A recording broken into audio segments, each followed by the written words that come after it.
Quand j'ai abordé The Lord of the Rings, The Fellowship of the Ring, mes attentes étaient déjà élevées, nourries par les échos des livres de J.R.R. Tolkien, ces textes emblématiques qui ont façonné la fantaisie moderne.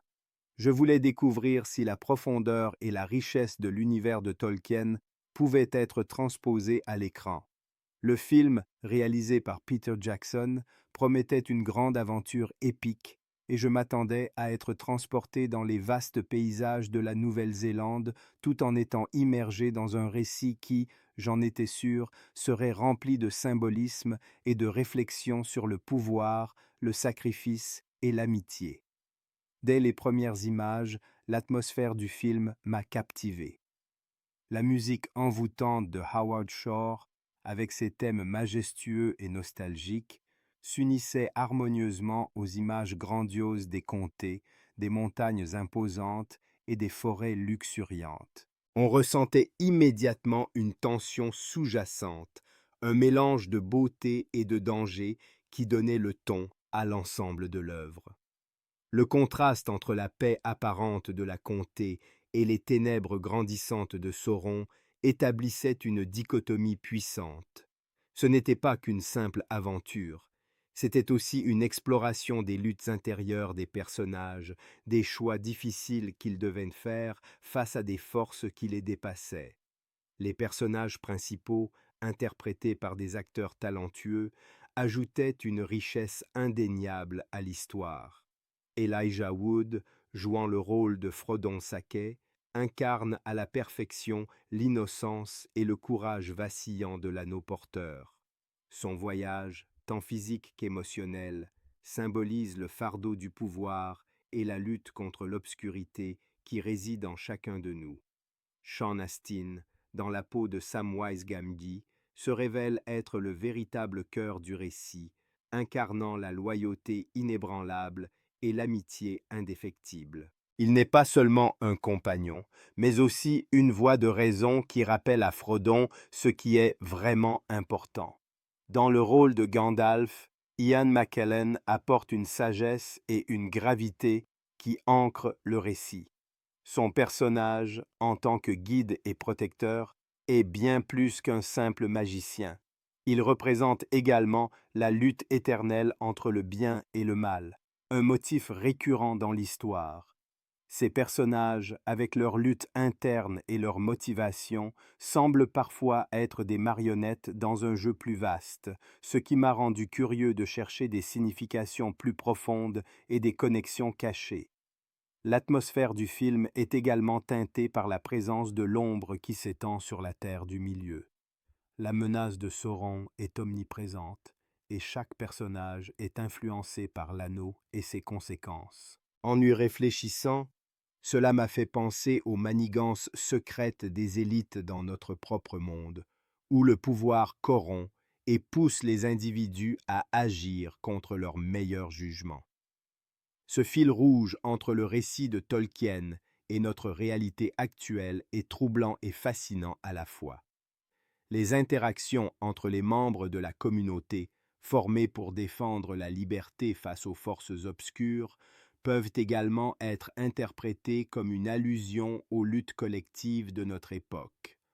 Chaque membre de la communauté, qu'il s'agisse de Legolas, Orlando Bloom, de Gimli, John Rhys Davies ou d'Aragorn, Viggo Mortensen, apporte une compétence unique à la table, mais chacun doit surmonter ses propres préjugés et rivalités.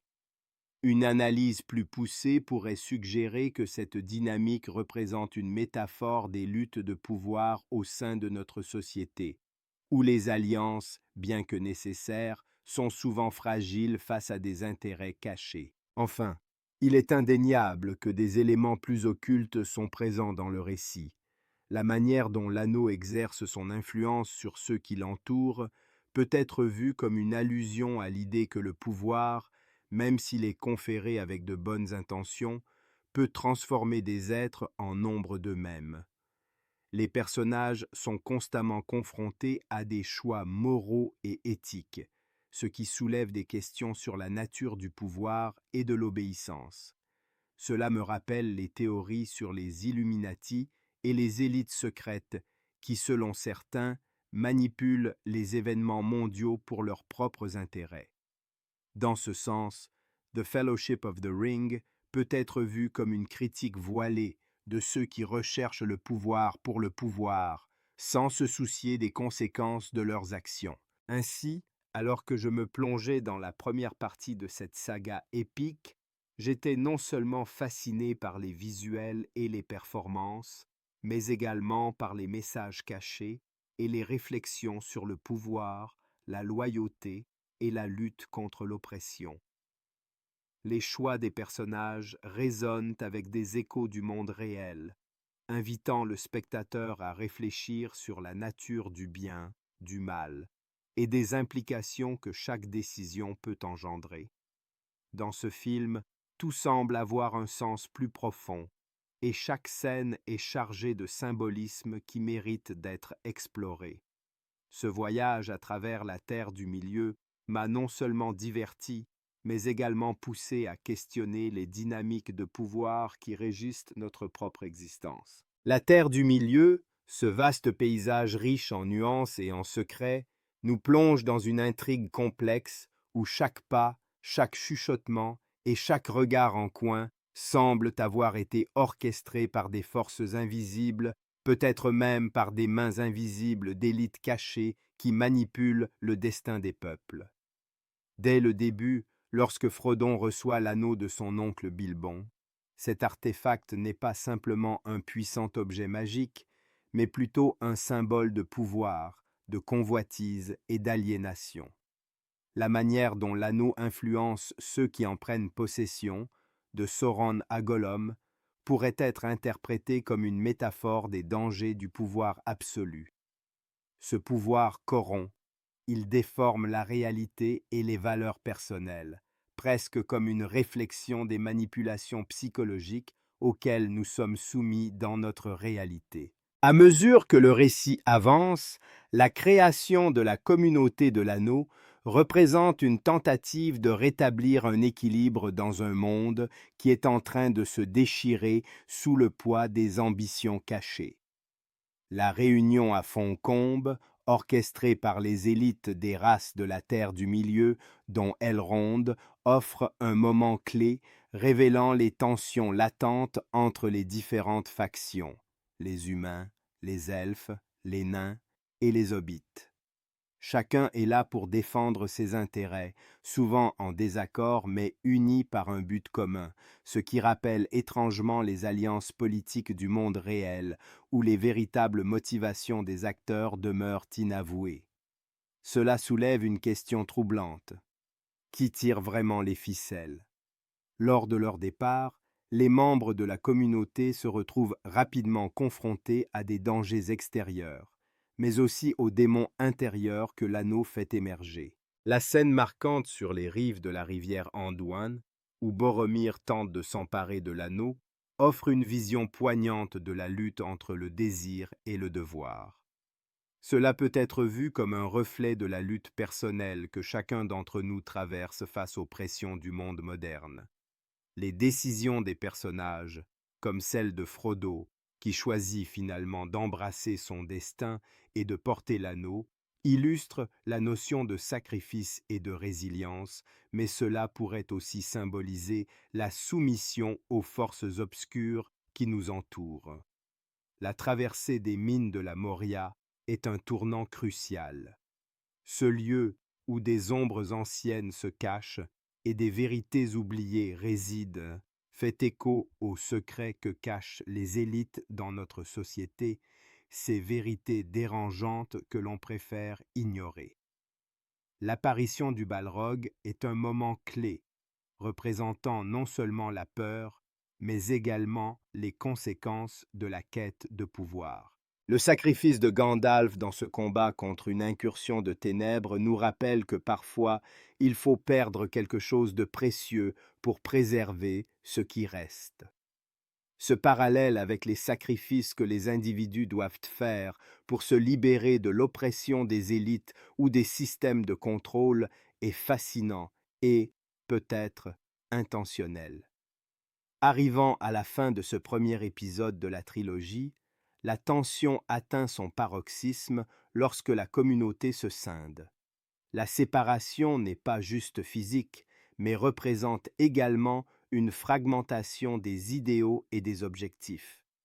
Le choix de Frodon de continuer seul, après avoir compris que même ses plus proches alliés peuvent être corrompus par l'anneau, pose une question cruciale. Une seule personne peut-elle porter le fardeau du monde sans se perdre?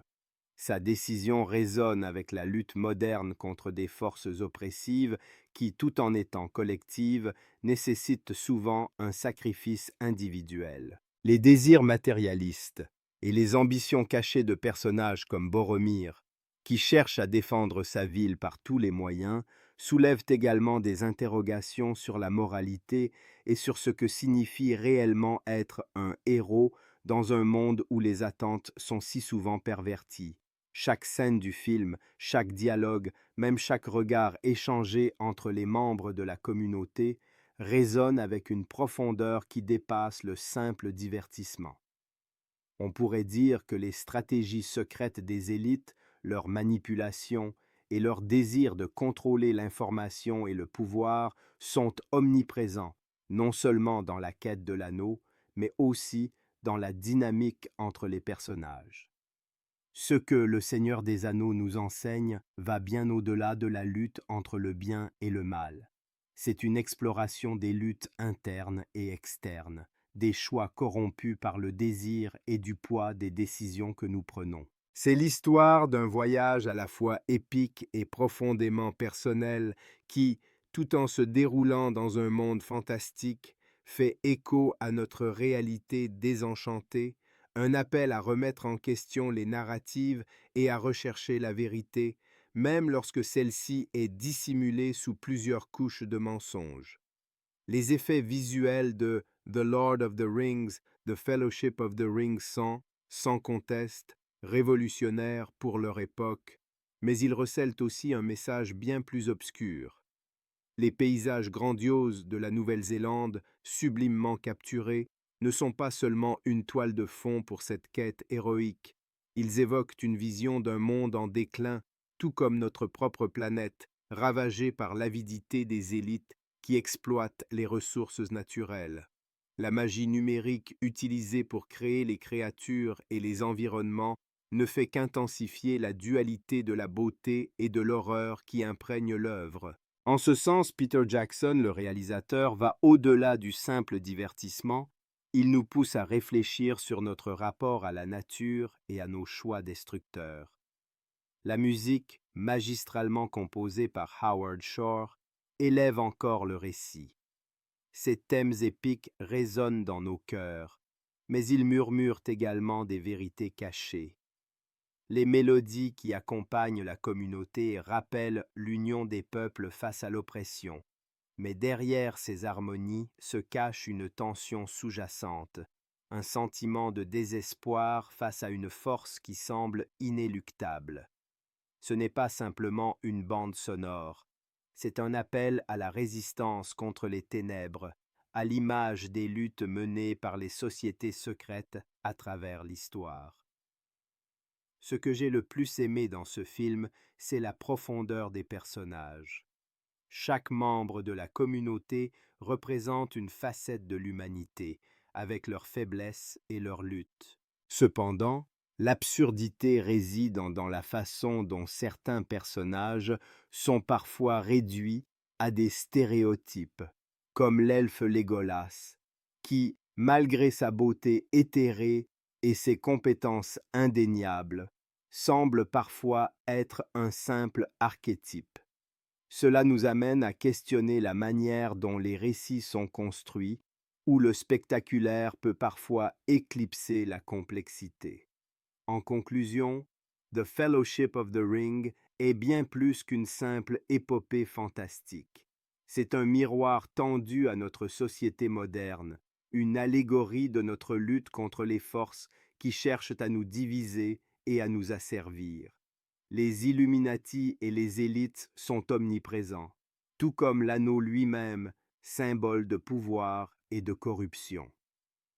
Cette œuvre de Peter Jackson nous rappelle que la vraie force réside dans l'unité et que même face à l'adversité, il est essentiel de rester vigilant, de questionner les vérités établies et de ne jamais perdre de vue notre humanité. Au final, The Fellowship of the Ring nous invite à nous interroger.